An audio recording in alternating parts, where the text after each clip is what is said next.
Assalamualaikum warahmatullahi wabarakatuh.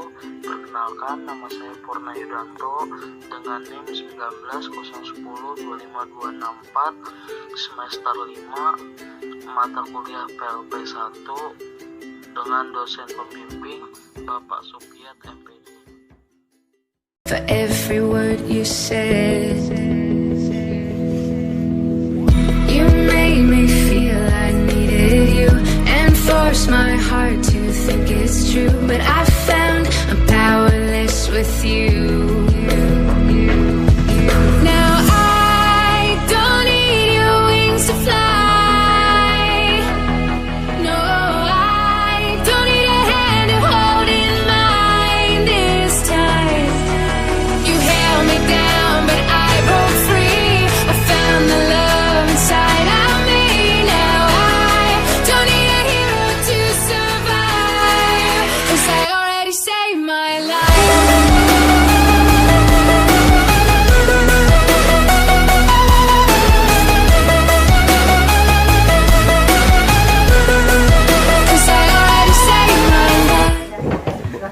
Bismillahirrahmanirrahim. Sebelumnya boleh Ibu perkenalan dulu dari Ibu sendiri. Oke ya. Bismillahirrahmanirrahim.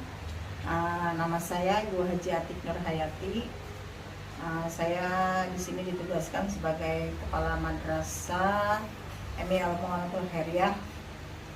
Saya bertugas 19 Oktober 2020, sekitar 19 Oktober 2020. Pendidikan saya S1 UIN Syarif Hidayatullah. Mungkin itu sedikit dari saya. Awalnya saya guru di sini. Ya. Oke Bu, mungkin langsung saja pertanyaan untuk administrasi sekolah ya. Di sini pertanyaan pertamanya, bagaimana sih latar belakang madrasah ini, seperti latar belakang nama, lokasi atau lain sebagainya Ibu? Seperti itu. Bismillahirrahmanirrahim. Al-Mu'minatul Khairiyah ya, berdiri, nama madrasahnya Al-Mu'minatul Khairiyah, berdiri sejak 1968 ya. Al-Mu'minatul Khairiyah artinya Al-Mu'minatul itu berkumpulnya khairiyah itu kebaikan, jadi tempat berkumpulnya kebaikan. Awalnya ini ini bukan madrasah ya, yang saya tahu dari pendiri utamanya itu awalnya sebuah bentuk badan sosial ya. Di sini kan tempat dulunya itu ini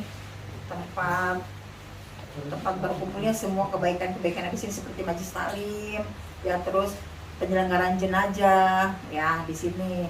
Tapi para pendiri dulu ini namanya KKGT ya. KKGT namanya KKGT.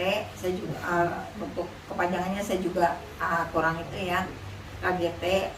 Pokoknya di situ ada gerakan cepat kematian. Jadi setiap ada kematian di wilayah sini, di wilayah Kerendang khususnya, itu di sini tempatnya. Para pendirinya ini langsung dia mengadakan upacara dimulai memandikan, menyolatkan, mengkafani, semuanya di sini. Terus lama-lama berkembang, ada pengajiannya, terus ada pendidikannya, madrasah diniyah. Nah, pendiri-pendirinya kebetulan orang-orang yang berlatar belakang dari keguruan. Nah, disitulah mereka mempunyai inisiatif bagaimana sebaiknya bila perkumpulan sosial ini kita jadikan satuan pendidikan. Nah, di situ mulai 1968 mulai berdiri sekolah. Terus murid-muridnya juga alhamdulillah banyak ya. Terus didirikan juga oleh salah satu pendiri sekolah ini, yaitu Bapak almarhum Haji Odang Juhroni. Kebetulan beliau juga dari PGA. Jadi beliau yang pertama yang membidani pendidikan Al-Mu'minatul Khairiyah ini. Nah, terus berlangsung sampai ke sini ya. Sekarang saya baru 1 tahun ya, kurang lebih 1 tahun di sini menduduki jabatan sebagai kepala madrasah. Awalnya saya guru ya, tapi karena yang kemarin sudah pensiun, jadi saya yang menggantikan. Jadi seperti itu. Terus lokasinya di Jalan Kerendang Selatan 1 nomor 1 RW 9 RW 6. Mungkin itu sedikit ya. Betul. Baik Ibu, terima kasih atas jawabannya. Kemudian pertanyaan selanjutnya ini, kegiatan formal atau seremonial seperti apakah yang dilakukan di madrasah ini? Kegiatan formal yang biasa kita lakukan ya, pertama biasanya setiap hari Senin kita melakukan upacara ya, upacara bendera. Terus biasa untuk kegiatan sehari-harinya, kegiatan formalnya upacara bendera, terus peringatan hari-hari besar seperti 1 Muharram, terus kegiatan ini pembagian zakat fitrah ya, kalau pembagian zakat fitrah, terus sama upacara kegiatan itu yang selalu dilaksanakan itu kegiatan zakat fitrah, hari besar Islam itu 1 Muharram, terus peringatan pemotongan hewan kurban dan pemotongan hewan, terus sama pembagian santunan di hari 10 Muharram. Itu biasa kegiatan kita lakukan sebelum Covid ya. Kalau kurban itu dilakukannya kegiatannya itu 2 tahun sekali. Karena kurban itu kan dari anak-anak ya. Mereka menabung, mereka memberikan memberikan sumbangan lah ya, memberikan nabung ya. Kalau itu nabung seminggu itu seminggu setiap hari Jumat itu 2.000 ya. Jadi kalau setahun itu kan nggak cukup untuk beli seekor sapi ya. Jadi kita 2 tahun sekali. Itu kegiatan yang rutin kita lakukan setiap 2 tahun sekali. Kita mengadakan pemotongan hewan kurban. Nah kalau setiap hari Senin kita mintain ke anak itu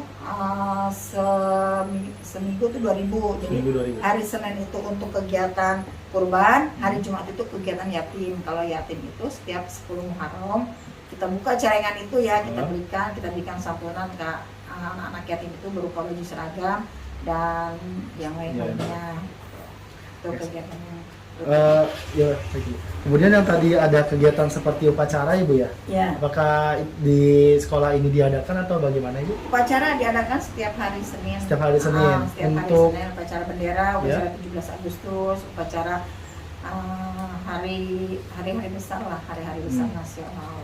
Untuk upacara sendiri itu dilakukan rutin sebelum pandemi mungkin ya? Iya, sebelum pandemi, setelah pandemi kita nggak melakukan. Ya. Karena emang rata-rata sekolah juga belum berani untuk melakukan. Dan kemudian pertanyaan selanjutnya, bagaimana kegiatan kulikuler, kokulikuler, dan ekstrakurikuler yang ada di madrasah ini? Kalau kegiatan kurikuler, yaitu kegiatan yang berkaitan dengan pendidikan itu biasa kegiatan itu dilaksanakan oleh sekolah dan para siswanya ya. Jadi kegiatan kurikuler kan ada kegiatan intrakurikuler, ada ekstrakurikuler. Kalau ekstrakurikuler itu kegiatan yang untuk menilai tambah, maksudnya melihat bakat siswa ya, bakat siswa anak itu di bidang olahraga atau di bidang lainnya, di bidang keagamaan. Kalau emang ekstrakurikuler emang kegiatan yang memang biasa kita yang ada di sekolah ini ya, seperti belajar setiap hari ya, menemukan bakat dan minat siswa di bidang pendidikan gitu, di bidang mata pelajaran tertentu siswa. Baik. Ibu, di sini ada seperti kegiatan ekstrakurikuler seperti apa aja Ibu ya kalau ada di madrasah ini? Iya. Contohnya. Saya mengulangi lagi untuk kegiatan kokurikulernya, kegiatan yang menguatkan nilai kegiatan kurikuler ya. Ya seperti misalnya kunjungan-kunjungan ya ke museum-museum itu kokurikuler ya, itu ada tambahan tadi dari kurikuler misalnya. Kita kan ada pelajaran PLBJ nih di kurikulernya, jadi anak dibawakan ke museum ya, kan mereka belum tahu nih PLBJ kan pengenalan lingkungan budaya Jakarta. Nah kita bawa, atau kalau nggak kita kenalkan nih makanan-makanan daerah, terus kita bawa ke museum ya, museum-museum yang terkait dengan pembelajaran siswa. Terus untuk yang tadi apa? Ekstrakurikuler. Ekstrakurikulernya yang utamanya di sini pramuka ya, pramuka yang memang itu, terus marawis karena di sini juga banyak anak-anak yang ada bakat ke situ. Kebetulan yang sekarang yang sudah pada lulus itu ya, yang ada yang melanjutkan pesantren itu punya tim sendiri ya. Mereka sudah bekerja sama dengan, karena di sini anak-anaknya juga aktif di masjid, jadi ya mereka juga dipanggil atas nama sekolah juga, tapi ya karena pembimbingnya orang-orang masjid juga ya, remaja masjid, jadi mereka sering panggilan gitu. Terus ya yang rencananya ke depan kita adakan kegiatan kekuliahnya di bidang olahraga gitu. Kemarin juga ada sempat di bidang futsal ya, cuma karena udah langsung pandemi jadi belum sepenuhnya gitu. Baik Ibu, mengenai kegiatan yang tadi Ibu sebutkan seperti pramuka, kemudian ada futsal dan marawis juga. Kalau seperti itu mungkin kalau pelatihnya atau pembimbingnya diambil dari mana Ibu? Seperti pramuka atau futsal yang tadi? Kalau pelatihnya kita ngambil dari luar ya. Dari luar. Dari luar. Pelatih pramuka itu dari luar kita ngambilnya. Terus kalau pelatih marawis, alumni sini. Alumni. Alumni sini juga. Terus kalau futsal juga sama, ada dari salah satu guru yang ada di sini. Oke. Kemudian ya, pertanyaan selanjutnya Ibu, bagaimana struktur dan tata kerja di sekolah ini? Kalau struktur, kita di sini punya yayasan ya. Ya. Ada yayasan, terus seperti itu dari yayasan, terus ya ada komite, terus ya langsung dari itu kan ke guru-guru. Terus masalah struktur kerjanya ya biasa dari atas yayasan yang mengatur semua pelaksanaan, ditugaskan kepala sekolah yang mengatur semua kegiatan pembelajaran yang ada di sini ya. Terus ya langsung ke bawah ke para dewan guru yang mengeksekusi pembelajarannya ya. Pembelajaran, jadi kalau sekolah manajerialnya ya, kalau yang guru-guru emang mengeksekusi pelajaran-pelajarannya. Untuk tata kerjanya sendiri itu diambil dari guru juga berarti ya? Tata kerjanya diambil dari guru ya. Tetap kita sebelum merencanakan satu kerja ya, kita kan rapat dengan yayasan, dengan dewan guru dan dengan komite membentuk tata kerja yang seperti apa yang akan kita kembangkan. Jadi setiap tahun kita evaluasi ya. Jadi setiap tahun kita evaluasi lagi apa yang harus dilakukan, apa yang harus lebih ditingkatkan lagi, seperti itu. Oke Ibu, kemudian selanjutnya berarti untuk struktur dan tata kerja ini akan terus berevolusi atau berganti setiap tahunnya? Kita nggak stagnan di situ aja ya, nggak tetap seperti itu. Tetap kita ada revisi dan ada peningkatan, seperti misalnya visi misi ya. Visi misi kita sesuaikan dengan kebutuhan saat ini ya. Misalnya ada yang harus direvisi ya, lebih ditingkatkan lagi ya. Umumnya kita direvisi itu lebih ditingkatkan lagi ya. Sekarang kan ada lebih mengembangkan karakter ya, terus sama IT. Jadi itu ditingkatkan lagi di situ. Dan juga guru-gurunya juga kita adakan pelatihan ya untuk pembuatan soal yang itu yang berbasis kepada komputer ya, jadi nggak seperti paper lagi gitu ya, seperti yang sekarang sedang dilakukan kan mereka menggunakan itu seperti itu. Jadi tata kerjanya kita rapatkan dulu nih. Jadi kita rapatkan dulu apa yang seharusnya dilakukan, dan nggak setiap tahun tuh ada perubahan sedikit lah ya, tapi tidak begitu signifikan ya, tapi tetap ada yang revisi yang harus direvisi. Seperti itu. Oke, baik, terima kasih Bu. Kemudian pertanyaannya selanjutnya, bagaimana pembentukan tata tertib dan peraturan yang ada di madrasah ini? Apakah mengambil serapan dari sekolah-sekolah lain atau memang sebelumnya itu sudah ada pembentukan tata tertib dan peraturan? Pada umumnya semua sama ya. Ada tata tertib yang memang sama di sekolah lain ya. Ada juga kebijakan kita sendiri ya. Seperti kita datang 15 menit sebelum pelajaran dimulai. Terus pembiasaan setiap hari, misalnya kita tadarus sebentar. Terus kalau hari Jumat itu kita ada pembacaan Asmaul Husna, terus ada sholat duha, dan itu tata tertib yang lainnya. Anak harus berpakaian seperti ini, dan kalaupun mereka ada tata tertib di masalah administrasi, kita juga seperti itu ada. Jadi kita setiap membuat tata tertib, kita ajak guru-guru berdiskusi ya, dengan nanti setelah itu kita bawa ke yayasan ya. Nanti di yayasan apakah itu sudah Efektif. memang baik, apa harus ada direvisi lagi atau dipenambahan lagi. Dan itu kita melibatkan komite juga seperti itu. Baik Ibu, perkenalkan nama saya Purni Yudanto dari Huamka semester 5. Sebelumnya boleh perkenalkan diri dulu Ibu. Assalamualaikum warahmatullahi wabarakatuh. Nama saya Bu Nur Hayati, guru kelas 4. Ibu, langsung saja Ibu untuk pertanyaan pertama. Apa sih yang membedakan pembelajaran daring dan luring Ibu? Perbedaannya kalau daring itu kan memakai handphone ya, gadget dan memakai internet juga.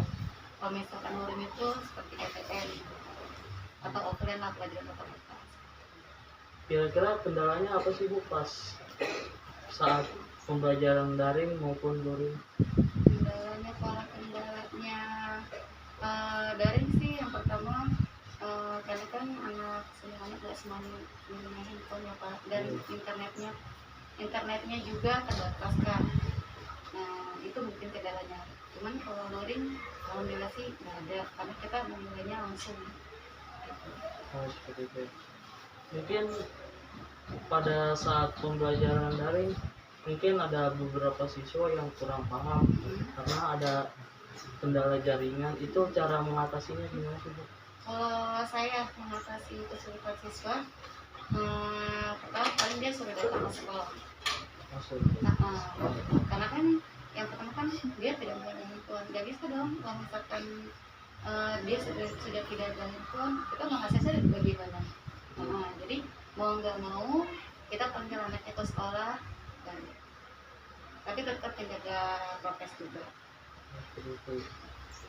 Yang pertanyaan kedua, bagaimana sih Bu proses administrasi kelas pada saat pembelajaran daring? Kalau proses sama aja sih, kita memakai classroom. Jadi waktu nilaian absen kita semua pakai classroom. Semuanya. Oke Bu, yang ketiga, apakah proses administrasi kelas dapat dilakukan dengan baik? Alhamdulillah selama ini baik aja. Baik. Apa sih kesulitan guru dalam proses administrasi di dalam kelas itu? Prosesnya daring sama luring. Kesulitannya? Iya. Daring sama luring. Daring kesulitannya ya yang pertama ya seperti kayak tadi, masalahnya tidak semuanya punya handphone kayak gitu kan, ya terbatasnya kuota internet. Terus yang biasanya sudah dikasih waktu jam sekian harus mengumpulkan, tapi masih ada yang ngaret jam 11 malam, kesulitannya gitu. Kalau misalkan luring enggak deh, alhamdulillah ya. Pada saat pembelajaran daring kan pasti ada aja nih siswa yang off cam. Itu gimana sih Bu cara Ibu buat supaya siswa ini aktif di kelas? Kalau aku ya dari kitanya, kalau misalkan si anak itu biasanya nggak aktif diem, ya dari kitanya harus kreatif. Kita sapa dengan kenapa sih gitu, kita basa-basi anaknya kenapa alasan gitu diem, ayo harus semangat, kita harus kasih motivasi juga. Jadi kitanya jangan diem juga gitu. Nah terus sebenarnya kita harus kasih tahu kalau misalkan kita lagi daring atau lagi seperti Google Meet ya, nah kita harus kitanya harus benar-benar memberikan semangat juga ke dia, jangan malu-malu atau gimana gitu. Oke Bu, pertanyaan kelima, kan gimana sih Bu sistem penilaian pada saat pembelajaran daring maupun luring? Sama kayak tadi, kalau penilaiannya kita melalui kelasnya. dia kan pasti berbeda gitu pada saat daring, pasti ada suatu perbedaan Oh, yang beda. yang membedakannya kalau daring kan memakai handphone, kalau ini kita langsung menilai langsung. Untuk saya ya, gimana sih Bu buat perkembangan sekolah di Indonesia untuk sekarang gitu? Namanya selama pandemi ya. Iya. Kalau menurut saya sebenarnya biasa aja ya, nggak ada peningkatannya karena daring itu bukannya menjadikan si anak itu mandiri, tapi menjadikan si anak itu mungkin kebanyakan ya seperti malah dalam kayak misalnya kayak mengerjakan tugas jadi dikerjakan oleh orang tuanya, kita nggak tahu ya Kak, Kak ya, kita ngerjain tugas itu karena kan melalui daring kita nggak tahu yang butiknya siapa gitu kan. Kalau luring kan kita kurang efektif gitu. nah bagi saya begitu, kalau luring kan kita langsung tahu oh si anak yang ngerjain. Kalau dari ini kayaknya kita tuh gini ya kurang efektif bisa dibilang. Pesan terhadap pembelajaran daring maupun luring itu gimana pesannya menurut Ibu? Kalau dari ya kalau luring lebih asik. Oke Ibu, mungkin itu saja yang bisa saya sampaikan. Mungkin Ibu ada kesan-kesan buat mahasiswa sekarang nih Bu? Kesan-kesannya udah mulai. Kesan-kesannya buat adik-adikku lah ya, buat adik-adik yang masih kuliah di masa pandemi ini, tetap semangat, jangan putus asa walaupun kalian kuliah PJJ ya, kayak kita pelajaran jarak jauh, harus tetap semangat. Semuanya harus ada cita-cita dan tujuan, kita mau kemana nih tujuannya ya, harus menjadi guru yang profesional karena kalian masih pada muda. Saya yakin kalian bisa dari kita. Oke, makanya tetap semangat, jangan menyerah, jadi diri sendiri, jangan malu-malu. Kalau saya intinya be yourself aja deh ya. Oke? Terima kasih ya atas waktunya.